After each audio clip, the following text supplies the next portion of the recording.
In today's video, I'm going to be doing the camera review on the Moto G Power 2025 edition. Stay tuned.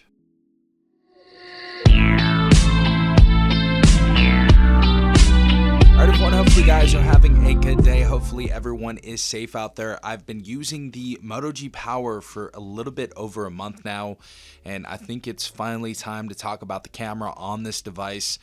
There is some decent stuff on this with a 3.5mm headphone jack, 120 hertz display.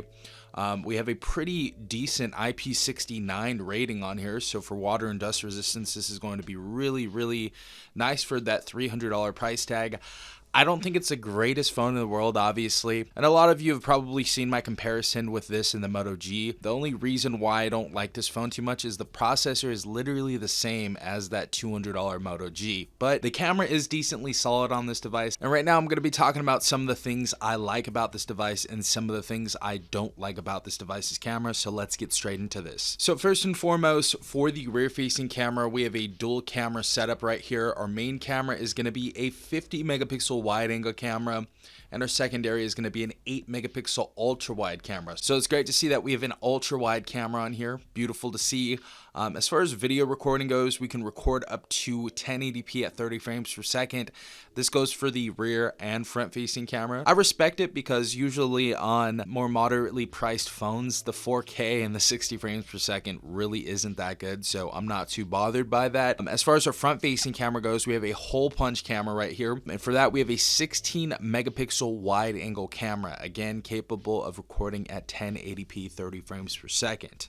Now going into our camera application right here, as you guys can see, we have our video mode right here. We can go ahead and use that wide angle mode. We have that bokeh effect right there too. We have our 2x zoom, and this goes all the way up to 6x zoom, it looks like, for video. As far as our aspect ratios, we can go into full, we can go into 9:16, and that is looking like all we have for video. We have our slow motion right here. We have our photo right here. You guys can go ahead and put a little timer on it. You guys can put a few other things on here as well, and of course we have that ultra wide angle mode on here as well, which is beautiful to see. We have our portrait mode, which we're going to show you a few different pictures that we have taken with the portrait mode. I don't think it's one of the more impressive portrait modes out there. I think it's okay though. We have our pro mode if you guys want to change the ISO, the white balance, all that type of stuff.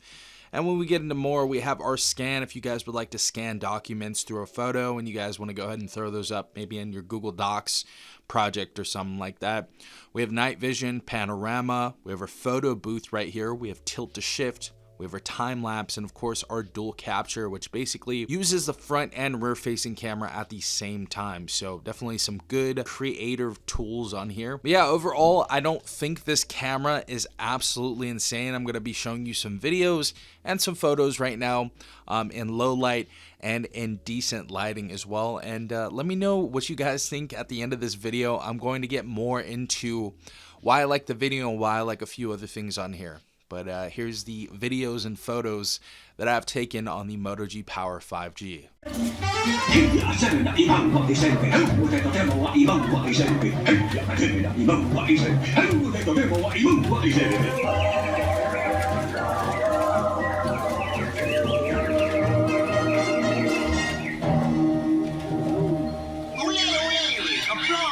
Let's give the birds a standing ovation. Applause. Up, down there. Applause. Everybody stand up on the feet. Ole!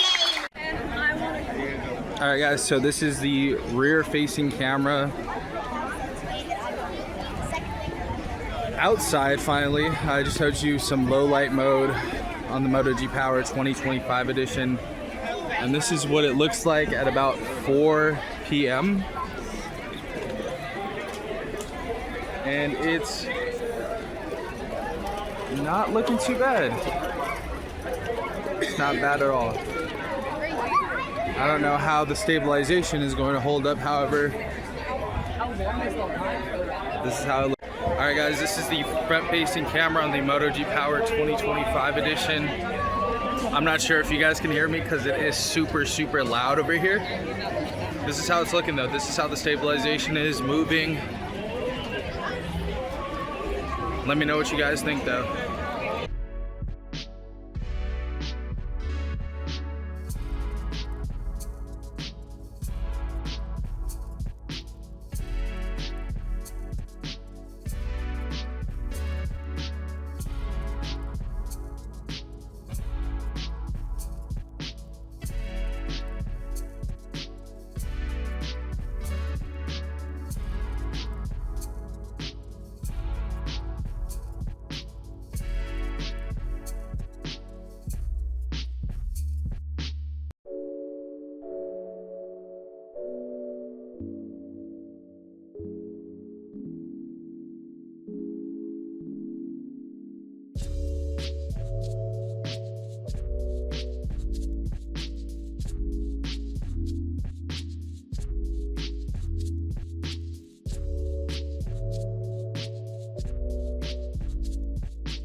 All right, guys, so let me know what you guys think in the comment section down below. A couple of things. I thought the colors, for the most part, with the rear-facing camera were pretty decent. I definitely think they could have been a little bit brighter. They kind of look a bit washed out in some different environments. But overall, for $299, I don't think it's really that bad. And as far as like the video goes, that 1080p 30 frames per second, I still think it looks good. The one thing I really do like about it is that it has good stability, and that's something that you really lack on mid-range and budget devices out there. Is the stability is usually really bad. So I'd rather have a company really execute 1080p 30 frames per second and have great stability than just offer 1080 60 and 4K and it looks great on paper, but the stability is terrible. So yeah, stability is great on here.